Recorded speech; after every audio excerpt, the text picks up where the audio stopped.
Bed ridden. Right. Hello. Hello. మాట్లాడండి మధు గారు. Hello.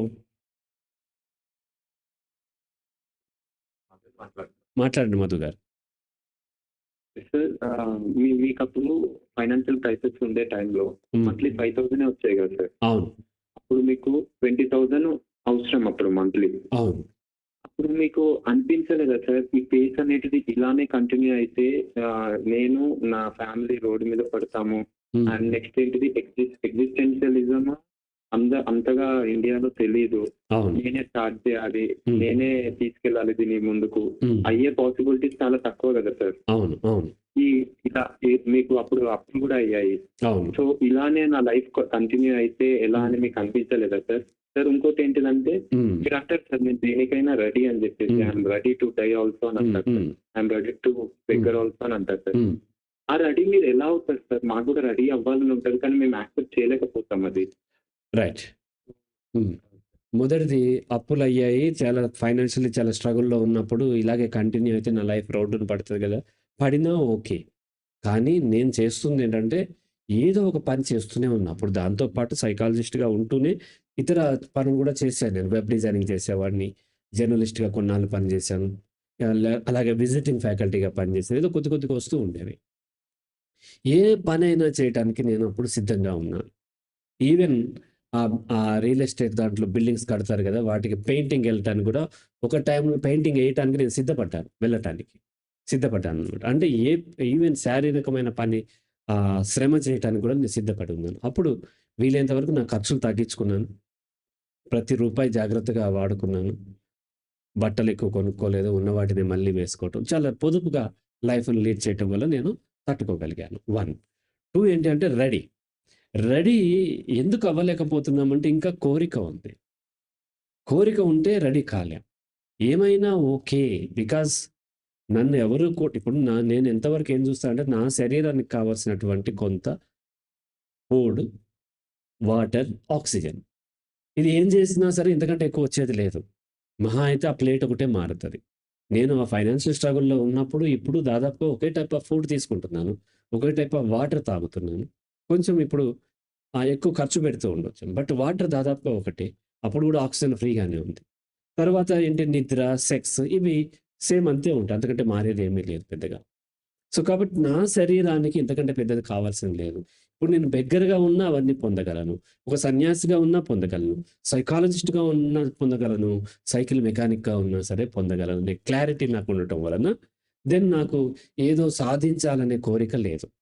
అయితే నా ఫ్యామిలీకుంటది కొంత. మెల్లమెల్లగా నా ఫ్యామిలీ కూడా నా ఫిలాసఫీ అర్థమయ్యి, నా వైఫ్ కూడా మొదట్లో నాకు ఉండేది, నా వైఫ్‌కి కూడా ఉండేది. సహజంగా ఎక్స్‌పెక్టేషన్స్ ఉంటది గదా! చాలామంది ఇబ్బంది ఫ్యామిలీతోనే పడుతూ ఉంటారు. నా వైఫ్ కూడా యాక్సెప్ట్ చేయటం మొదలుపెట్టింది. ఏం లేదు చేసేదేమీ లేదు. ఇలా లైఫ్ అయితే చాలు. ఇద్దరు పిల్లలున్నారు కదా! వాళ్ళని కొంచెం మంచిగా చదివించుకుంటే చాలు. వాళ్ళకి సరి అయినటువంటి చదువు కానీ, వాటి గురించి వివరించడానికి సరిపడా నాలెడ్జ్ నా హస్బెండ్‌కుంది. హస్బెండ్‌కి ఆ నాలెడ్జ్ లేకుండా నా దగ్గర కోట్లున్నా సరే, నా పిల్లలకి సరైన లైఫ్ ఇవ్వలేను అని ఆమె రియలైజ్ అయ్యింది. అప్పుడు తను ఎక్స్‌పెక్ట్ చేయటం మానేసింది. వన్స్ ఆమె ఎక్స్‌పెక్టేషన్ చేయటం మానేసిన తర్వాత నా మీద ప్రెషర్ పెట్టడం కూడా ఆమె మానేస్తది. అప్పుడు నేను ఫ్రీ అయ్యాను. నా పిల్లలు కూడా. నా పెద్ద కొడుక్కి బాగా తెలుసు నేను డౌన్‌లో ఉన్నప్పుడు. తను స్కూల్‌లో ఫీజ్ అడిగితే, "మా ఫాదర్ దగ్గర డబ్బులు లేవని" చెప్పేవాడు తప్ప ఏమాత్రం హెసిటేట్ అయ్యేవాడు కాదు. సిగ్గుపడేవాడు కాదు. 1 ½ ఇయర్ నేను ఫీజ్ కట్టను కూడా కట్టలేదు. ఈ ఆక్స్‌ఫర్డ్ గ్రామర్ స్కూల్‌లో ఆయన పేరేంటి మన వేదకుమార్ గారు చైర్మన్ ఆయన. ఆయన నాకు పరిచయం అన్నమాట. 1 ½ ఇయర్ తర్వాత నేనెళ్లి చెప్పాను. "నా దగ్గర డబ్బులు లేవు. ఇంత డబ్బుంది నా దగ్గర. మీరు కొంత కన్సెషన్ ఇస్తే ఈ డబ్బు కడతాను. ఎక్కడో అప్పు చేసి తీసుకొచ్చాను. కడతాను. లేదంటే టీసీ ఇస్తే పట్టుకుపోతానన్నాడు." "హరి ఎట్లా హరి ఇట్లా చేస్తే ఇట్లయితే కష్టం కదా! నువ్వు కట్టవు ఓకే గానీ పిల్లల మీద ప్రెషర్ పెడతారు" అని చెప్పాడు. ఆయన ఓ 25,000 ఎంతో డిస్కౌంట్ ఇస్తే మిగతాదంతా పే చేసి క్లియర్ చేశా. సో, ఎక్కడికక్కడ ఓపెన్. నా దగ్గర డబ్బులు లేవు. నేనున్నాను. నేనేమన్నా చేయగలిగితే చేస్తాను. ఇంతే. రూ. 150 కోసం 20 కిలోమీటర్లు ట్రావెల్ చేసి ఎళ్లి తీసుకురావాల్సొస్తుంది. ఒకసారి నా వైఫ్‌కి ఒక టెస్ట్ చేపించడానికి రూ. 1,250. నా దగ్గర రూ. 1,100 ఉన్నాయి. 150 తక్కువుంది. ఉంటే హాస్పిటల్‌కి చేయరు గదా! అప్పుడు నేను ఇక్కడికి ఎస్ఆర్ నగర్ ఎళ్లి తీసుకొని వస్తే అక్కడ ఆ టైంకి వాళ్ళు ఇవ్వలేకపోయారు. వస్తూ రాజ్‌భవన్ రోడ్ దగ్గర మన రమణ సార్ ఉంటే, రమణ సార్ అండ్ జయసింహ ఇద్దరు అక్కడ పనిచేస్తున్నారు. ఆయన దగ్గరికెళ్తే ఆయన దగ్గర జేబులో అప్పుడు 500 ఉంది. అవిచ్చాడు. ఆయనకు గుర్తులేదిప్పుడు. ఇప్పుడు ఓకే. రమణ సార్‌ని, జయసింహ సార్‌ని నా దగ్గర పెట్టుకొని చూడటానికి కారణం ఏంటంటే, అప్పుడు అలా వాళ్ళు హెల్ప్ చేశారు. అలాగే నా చిన్న కొడుకు డెలివరీ అయిన తర్వాత పాలకు డబ్బులు లేకపోతే, ఆయన పాపం వెళ్ళిపోతున్నాడు ఆఫీస్‌కి. నేను ఫోన్ చేసి వెళ్తే, ఆయన వెనక్కెళ్ళి ఎవరు జయసింహ గారు, వాళ్ళ సిస్టర్‌ని ఆయన దగ్గర కూడా డబ్బులుండవు. ఆయన మొదటి నుంచి చిన్న చిన్న జాబ్స్ చేసేవాడు. వాళ్ళ సిస్టర్‌ని అడిగి ఒక 500 తీసుకొచ్చి నాకిచ్చారు. ఇట్లా ఎక్కడెక్కడ వాళ్ళకి కూడా గుర్తుండవు అవి. నేను తర్వాత ఇచ్చాను వాళ్ళు మర్చిపోతారు. కానీ నాకు గుర్తుంటాయి. అవసరమైనప్పుడు రూ. 10 సహాయం కూడా చాలా విలువైంది. అవసరం లేనప్పుడు ఎన్ని కోట్లు ఇచ్చినా సరే వేస్ట్. యెస్. సో, కాబట్టి వీలైనంత వరకు ట్రై చేస్తాను. ట్రై చేస్తే ఇస్తే ఇస్తారు లేకపోతే లేదు. వీలైనంత వరకు నా ఖర్చులు తగ్గించుకున్నాను. తక్కువలో బ్రతికాను. స్టోర్ బియ్యం అమ్మాయి దగ్గర ఆ సర్వెంట్ దగ్గర రూ. 10 కొనుక్కున్నాను. కొనుక్కొని మిగతా నా ఫ్యామిలీ తినలేరు. పిల్లలు, నా వైఫ్ తినలేరు కాబట్టి వాళ్ళకి నార్మల్ బియ్యం ఉండి నేను స్టోర్ బియ్యం. కొంతైనా తగ్గింది కదా! అట్లాగే ఏసీ లేకుండా నాన్ ఏసీలోనే ఫ్యాన్ కిందే పడుకున్నాను వేడున్నా సరే. అలా అలవాటు చేసుకున్నాను. సో, ఇప్పటికి నేను నా బట్టలు నేనే ఐరన్ చేసుకుంటాను. నా పిల్లల బట్టలు ప్రతిరోజు మార్నింగ్ ఐరన్ చేసి వాళ్ళకి ఎక్కిస్తాను. నా వైఫ్ బట్టలు కూడా ఐరన్ చేస్తాను అవసరమైతే. ప్రతి పని నేను చేయటం నా ఫ్రిడ్జ్ పాడైతే నేను చూస్తాను. కంప్యూటర్ పాడైతే చూస్తాను. ఏసీ పాడైతే చూస్తాను. అన్నీ నేను చేస్తాను. కెమెరా పాడైన అన్నీ నేను చేస్తూ ఉంటాను. అట్లా చేసినప్పుడు చాలా వరకు ఖర్చులు తగ్గిపోతాయి. ఆ! నిన్న హర్ష వచ్చినప్పుడు హర్షకి చెప్పింది ఏంటి అనంటే, "నువ్వు పనులు నేర్చుకో. పనులు నేర్చుకుంటే బ్రతకటం వస్తుంది. అలా కాకుండా జాబ్ వస్తే బ్రతుకుతాం అనుకుంటే కుదరదు." ఆ!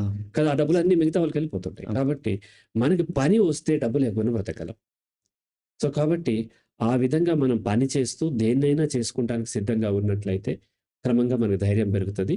రెడీ అవ్వాలి అనంటే కోరికలుండొద్దు. ఎవరు నన్నేమనుకున్నా ఓకే. వీలైనంతగా బ్రతుకుతాను. బ్రతకలేకపోతే సరిపోతాను. అదే నిజం. ఎవరైనా చేసేది అదే. అంతకంటే చేసేది లేదు. రైట్ మధు గారు? Okay sir. సార్ హ్మ్. ఇంకోటేంటంటే కండిషనల్ ఫ్రీడమ్ గురించి కొద్దిగా చెప్తారా? ఏంటది? Conditional freedom sir. Conditional freedom. Conditional freedom అంటే, ఫ్రీడమ్ అంటే ఇక మళ్ళీ కండిషన్‌లో ఫ్రీడమ్ లేదు. కండిషన్ పెట్టి ఇలా చేస్తే నీకు నేను ఫ్రీడమ్ ఇస్తున్నాను. నువ్వు నేను చెప్పినట్టుగా మాటలు వింటే దెన్ నీకు ఫ్రీడమ్. ఇక అక్కడ ఫ్రీడమ్ ఏముంది? ఫ్రీడమ్ లేదు గదా! సో, కాబట్టి ఒకరిచ్చేది కాదు ఫ్రీడమ్ వాళ్ళకి ఆల్రెడీ ఉంటుంది. ఎవరో నాకు ఫ్రీడమ్ ఇవ్వక్కర్లేదు. నాకు ఆల్రెడీ ఉంటుంది. కంప్లీట్ ఫ్రీడమ్ ఉంది. ఆ ఫ్రీడమ్ నేను అవసరమైన దగ్గర నేను వాడుకుంటూ ఉంటాను. ఫ్రీడమ్‌తో పాటు రెస్పాన్సిబిలిటీ కూడా వస్తది. ఇప్పుడు నేను ఏమైనా మాట్లాడొచ్చు ఇక్కడ.